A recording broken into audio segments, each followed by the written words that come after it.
भारत की जियोपॉलिटिक्स में पकड़ का अंदाज आप इस बात से लगा सकते हैं कि जहां हाल ही में डॉक्टर एस जयशंकर ने यूएन को एक ऐसा झटका दे दिया है जो इजराइल के हालिया बैन से भी काफी भारी है, तो वहीं मोहम्मद मोइजू इंडिया आउट के घोड़े में सवार थे, लेकिन आज वो चीन को ही आउट करने में लगे हैं। साथ ही उन्होंने भारत को अपने 28 द्वीपों की खुली एंट्री भी दे दी है। जैसा कि आप देख पा रहे हैं, डॉक्टर एस जयशंकर जिस भी देश जिस भी मंच पर होते हैं उनके जवाब ऐसे होते हैं कि जिससे सामने वाले के पास उनके लिए कोई भी प्रश्न नहीं रहता है। और इस बार डॉक्टर एस जयशंकर ने चीन, अमेरिका, जर्मनी या फिर ब्रिटेन नहीं बल्कि इस बार यूएन की बारी थी। उन्होंने साफ कहा कि यूएन आज के समय में अपनी जिम्मेदारियों को सही तरीके से नहीं निभा रहा है, जिससे वैश्विक स्तर पर उसका प्रभाव और उसकी योग्यता पर गंभीर सवाल उठने लगे हैं। और यूएन के इसी रवैये के चलते ही हाल ही में इजराइल ने यूएन के प्रमुख यानी कि एंटोनियो गुटेरेस की एंट्री पर ही बैन लगा दिया था।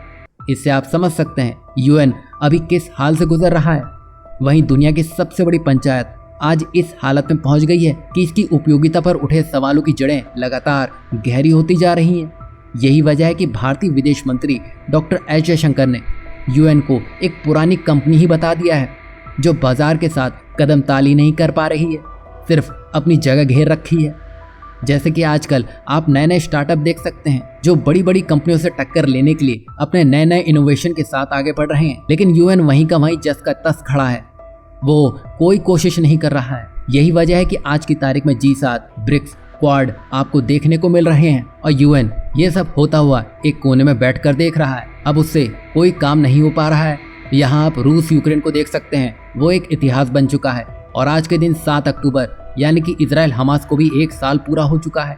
मतलब आप पूरी गंभीरता को समझ सकते हैं। यूएन बड़े मुद्दों, वर्तमान के वैश्विक संघर्षों पर प्रभावी रूप से कुछ नहीं कर सका है। यही वजह है कि जयशंकर ने यूएन में सुधार की आवश्यकताओं पर जोर दिया है, लेकिन सुधार ही नहीं हो रहे हैं क्योंकि इसके स्थायी सदस्य बदलाव नहीं चाह रहे हैं। जयशंकर ने अपनी बातों ही बातों में साफ कर दिया है, यूएन से हटकर एक ऐसा समूह बनने में लगा है जो यूएन के अस्तित्व को ही मिटाकर रख देगा।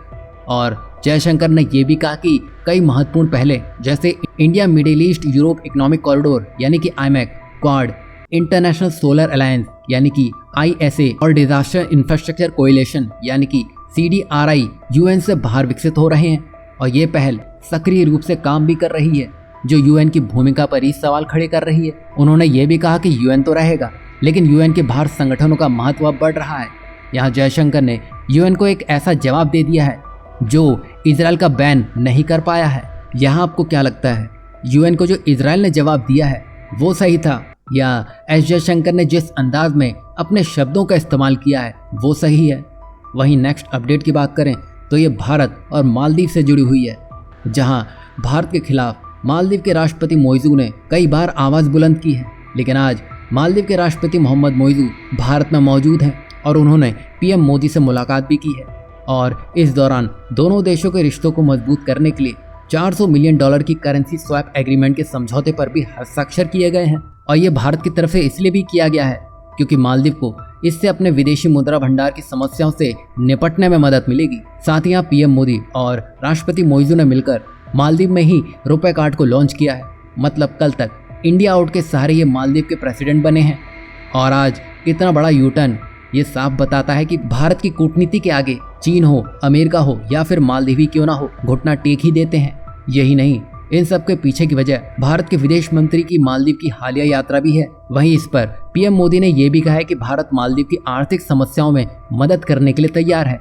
वहीं मालदीव के राष्ट्रपति ने कहा है कि उनका देश भारत की सुरक्षा को खतरे में नहीं डालेगा और भारत के साथ अपने संबंध मजबूत करना चाहेगा। यही वजह है कि भारत मालदीव के सैनिकों को ट्रेनिंग देना जारी रखेगा। साथ ही साथ मालदीव भारत के साथ फ्री ट्रेड एग्रीमेंट को लेकर भी इच्छुक दिख रहा है। यही नहीं, इंफ्रास्ट्रक्चर डेवलपमेंट में भी भारत मालदीव की मदद कर रहा है। और यही नहीं, आज भारत के सहयोग से मालदीव को 700 से अधिक सोशल हाउसिंग यूनिट सौंप दिए गए हैं। इसके अलावा मालदीव के 28 द्वीपों पर पानी और सीवेज के प्रोजेक्ट्स पूरे किए गए हैं, जिससे 30,000 से ज्यादा लोगों को साफ पानी पीने की सुविधा मिलेगी। मतलब यहाँ भारत अपनी तरफ से तो कोई कमी नहीं छोड़ रहा है, लेकिन हर बार ये मालदीव की तरफ से ही देखने को मिला है। वैसे यहाँ मालदीव ही नहीं, भारत के जितने भी पड़ोसी हैं एक जगह कभी नहीं टिकते हैं।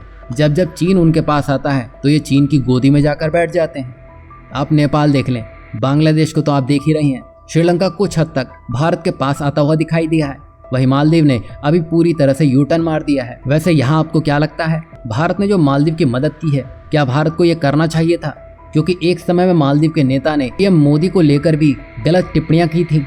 क्या भारत को अपना सहयोग जारी रखना चाहिए या भारत को इस बार अपनी कूटनीति में थोड़ा बदलाव करने की आवश्यकता है? क्योंकि अगली बार ऐसा कुछ भी हो तो मालदीव 100 बार सोचे।